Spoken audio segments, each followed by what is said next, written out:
너무나 많은 사람들이 약간 발견처럼 그렇게 이해하는데 자세히 생각해. 여기 아직 영원히 알지 못했다는 말은 누가 어디서부터 하나님의 안에서 배우고 듣고 우리들은 알았을지 모르지만 인격적인 하나님과의 살아있는 교제가 많이 걸리지 않는다는 말이죠. 그런데 이 하나님을 아는 것과 뭐를 연결시킬 수 있을까? 하나님의 역사, 말씀을 우리가 이만을 아는 것입니다.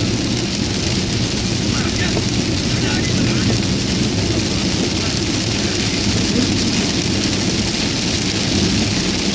아는 지금 성경이 말하는 하나님을 아는 것은 하나님을 개인적으로 아는 것을 말하는 것인데 하나님의 역사, 하나님과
아브라함에게 여호와 이레를 계시죠.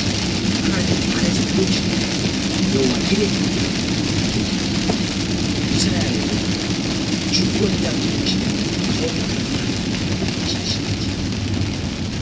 스데반에게 낫고치 하나님 종으로 오셔서 십자가에 죽으시고 승리하지 거기다 우편을 만드시고 주권자 영광의 주님 계시죠. 여러분 성경에 계시만 하더라도요 세 가지 단계입니다. 하나는 역사적인 사실이 계십니다. 예수님이 십자가에 못 박혀 돌아가시고 역사적인 사실.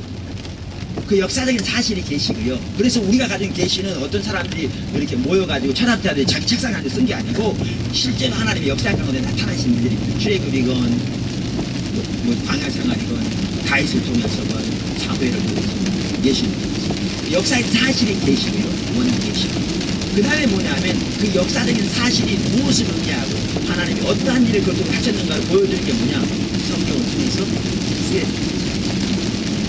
이게 두 번째입니다. 근데 성경이 쓰여졌을지라도 이게 우리에게 조명되어 조명이 되는 일름이 되시고 비춰옵니다. 그러니까 하나님을 아는 게 인격신 하나님 그분의 영광을 봅니다. 영광을 본다는 말은 그분 자신을 성령의 조명으로 알게 됩니다. 하나님을 아는 것은 세 번째로 하나님의 말씀이 우리 안에 거하는 것과 밀접합니다. 여러분 아까 예수님께서 유대인의 대표적인 인물은 바리새인입니다. 그들에게 이렇게 말씀하셨어요.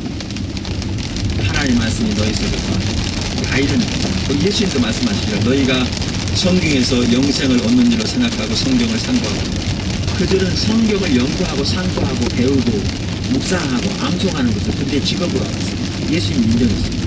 근데 예수님 뭐라고 그러셨어요? 성경이 어디 너희 속에 거한다고 안 거한다고요? 안 거한다고. 아이러니 아닙니다. 그렇게 많이 성경을 읽고 그렇게 많이 배우고 그렇게 많이 암송하고 그렇게 많이 잘 아는데 가르치는데 안 거한다. 여러분 하나님을 알지 못하면 절대로 말씀을 안 했습니다. 그런데 주님을 우리 주님을 계시었어요. 우리를 주님만 사랑하시고 우리가 주님을 사랑하시고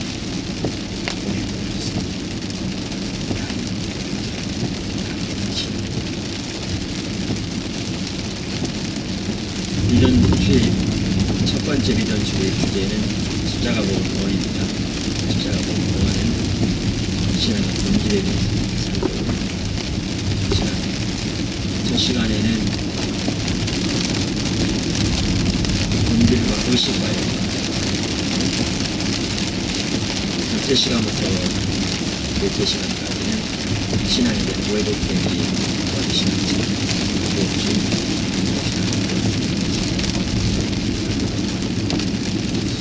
어제는 하나님을 아는 것을, 오늘은 마지막 시간으로 하나님을 사랑하는 것, 하나님의 얼굴을 보아하는 것. 저는 우리 신앙을 이렇게 두 가지로 요약했습니다. 첫째는 하나님과 친밀한 교제라. 하나님의 친밀한 교제라는 말은 하나님을 아는 것, 하나님과 친밀한 교제를 위해서 필수 하나님의 얼굴을 거기에서 오늘 하나님 사랑하는 그 다음에 우리 신앙은 하나님의 행하심을 보고 우리의 온 삶을 모든 앞서가시는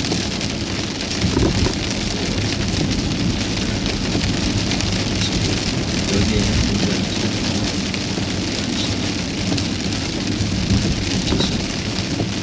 이 삶을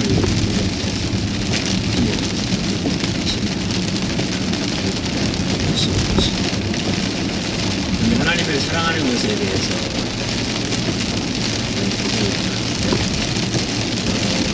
하나님 얼굴을 보는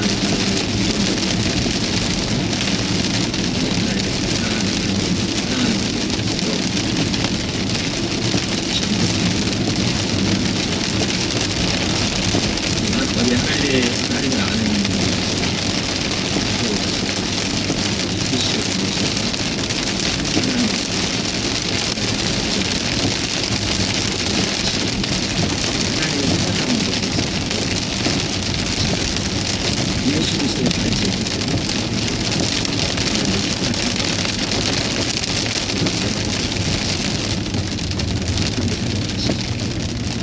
누구보다 절대까지 진짜 절대까지 그 다음에 율법을 영화하여 지키는 최선을 그 다음에 맞죠?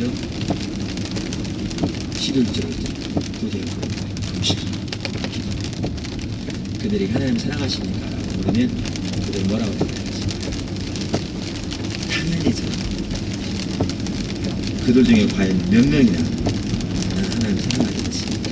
않습니다라고 말했겠습니다. 아마 거의 한 명도 없었습니다. 근데 예수님은 그들에게 뭐라고 말씀하십니까?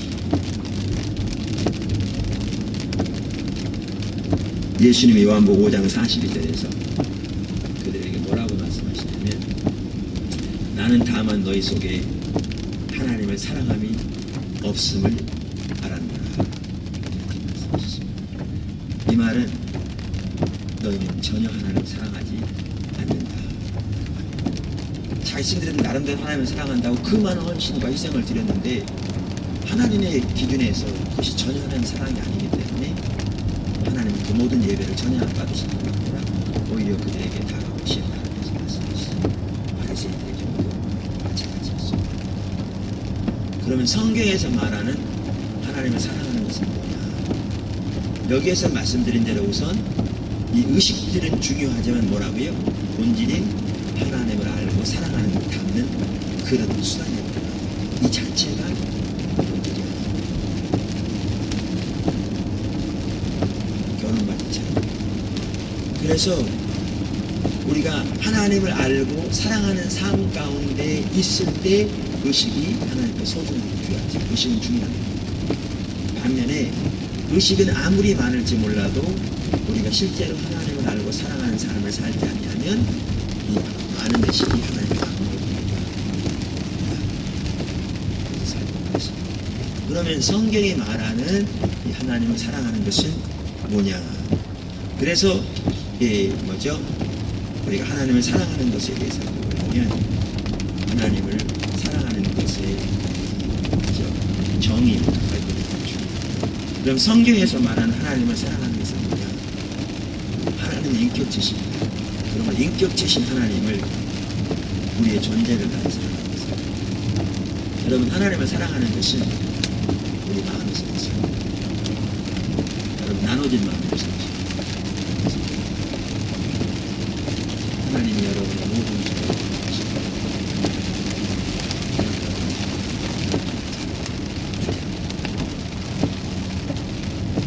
여러분에게 어떤 사람들 앞에서 위해서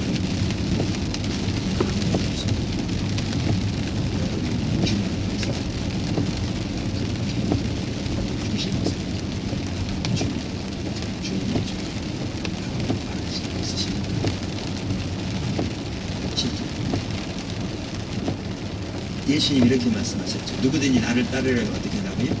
자기를 부인하라. 자기를 부인하란 말은요, 내가 나를 위해 가지고 있는 목표, 내가 내 인생에서 추구하는 내 어떤 수준, 내가 가지고 있는 내 계획, 내 미래, 이런 걸 말하고, 그걸 어떻게 하라고요? 부인하라. 부인하란 말은 십자가 못 박으라는 거죠. 그 당시 자기 십자가를 지고 그랬는데, 그 당시 어떤 사람이 이렇게 십자가를 지고 가면 뭐하러 가는지 금방 알았어요. 지금은 십자가 목걸이 장식용이지만 그 당시 어떤 사람이 십자가 지고 간다, 뭐하러 가는지 금방 알았어요. 뭐하러 갔죠? 천황당하러 가요.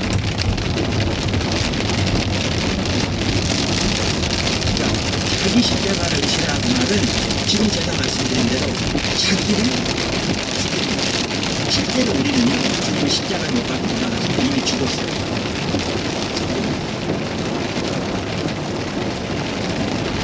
성경은 죽은 것을 강조해요. 근데 신앙이 타락하다 보면 우리가 벌거벗어, 우리 목적 벌거벗어, 우리 계획 벌거벗어, 우리의 야망 벌거벗어, 우리 입집 벌거벗어, 자기를 부인다. 그 다음에 예수님께서 뭐라고 하셨어요? 가장 가까운 사람 언급하잖아요. 남편, 아내, 부모, 자식, 형제. 여러분, 세상에서 이거보다 더 가까운 사람 있겠어요? 있어요, 없어요? 없죠. 이들을 어떻게 알아요? 예. 그렇지, 내가 가까운지. 이 말은 진짜로 가장 가까운 사람을 비유하는 말이 아닙니다. 왜 아니냐면 성경에 보면 어떤 사람은 그렇게 말하면 전혀 문제가 없는 사람이 있어요. 왜? 그 사람은 어차피 자기 아내 안 사랑하는 거예요.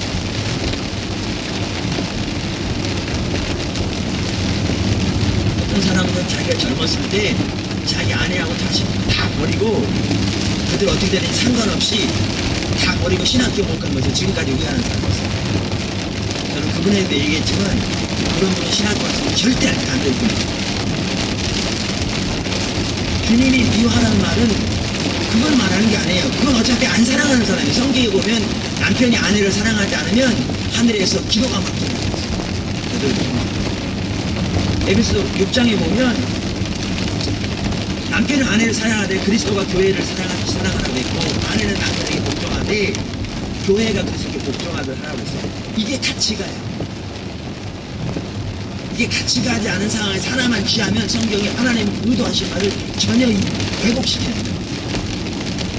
그럼 이 미워하는 말은 뭐냐면 하나님을 사랑하는 것과 우리에게 가장 가까운 사람을 사랑하는 것을 비교하는데 이게 미움이 될 만큼 하나님이 우리의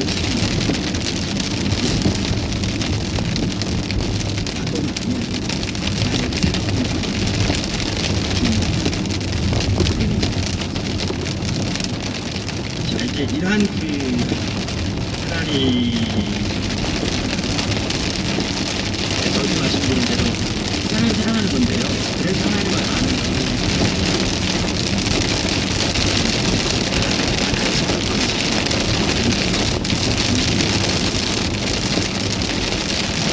예를 들면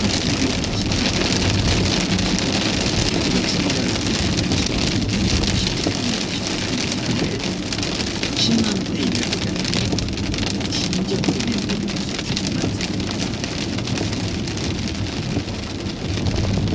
하나님의 기도가 우리에게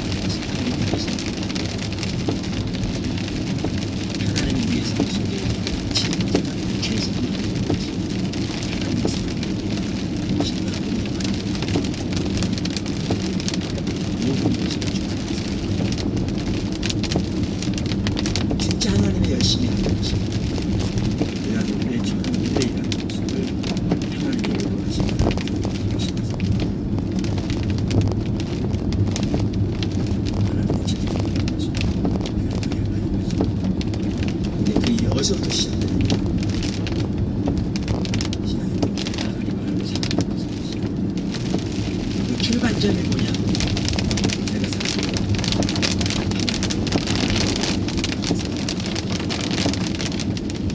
하나님 알고 사랑하는 사람 첫 단계가 하나님을 구하는 사람. 하나님의 얼굴을 구하는 사람을 이렇게 이해하려면 하나님의 손을 구하는 사람과 대조해야지 이해하는 것입니다. 어떤 분이 이렇게 말하면 하나님 손을 구하는 사람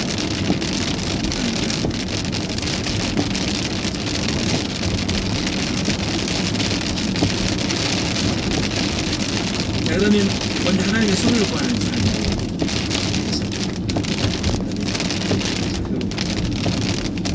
하나님의 생각하는 이스라엘 백성들. 자, 12절 3장을 보시면 그런 내용을 보시죠. 7절. 그러므로 성령이 이르신 바와 같이 오늘날 너희가 그의 음성을 듣거든 노하심을 격동하여 광야에서 시험하는 자와 같이 너희 마음을 강팍게 하라. 거기서 너희 얼저가 나를 시험하여 지고 40년 동안 나의 행사를 받으라. 그러므로 내가 이 세대를 놓아여 가되 저희가 항상 마음이 미혹되어 내 길을 알지 못하는가 하여 내가 놓아여 맹세한 바와 같이 저희들의 안식이 들어오지 못하리라 하셨다 하시니 형제들아 너희가 삼가 너희 중에 누가 믿지 아니하는 악심을 두고 살아계신 하나님에게서 떨어질까 염려할 것이요. 18절 17절 또 하나님이 40년 동안 누구에게 도하시고 범죄하여 그 시체가 광야에 엎드려진 절개가 아니냐. 또 하나님이 누구에게 명세하사 그의 안식에 들어오지 못한다 하시고 순종치 아니하는 자에게가 아니냐. 이로보건대 저희가 믿지 아니하고 능히 들어가지 못하는 것이니라. 여기에 보시면 광야 생활하던 이스라엘 백성들을 비유로 삼아서 신약시대 사는 우리들을 경고하고 있습니다. 그러니까 여기에 이 말씀은 구약의 이스라엘 백성들이 하신 말씀이 아니라 그들을 거울 삼은 우리들을 신약시대에 사는